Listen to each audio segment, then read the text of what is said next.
Hey everyone, welcome back to another quick how-to. In this video, going to show you how you can post on Reddit. So simply go to your browser and go to reddit.com and make sure to sign up or sign in with your account. Once on here, if in your dashboard, tap on the create option right there at the top right hand corner, tap on this button. And then from here, you can now create your post. But first, you can select a community where you want to post this text or image.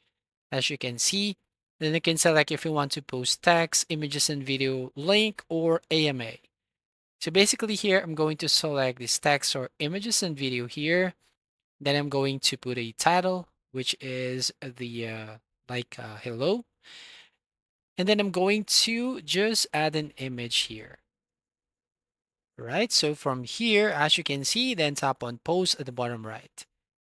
And as you can see, your post must contain this one here, flare tags, right? Select one and then click this add button. Again, tap on post or click on post, and here, as you can see, your post.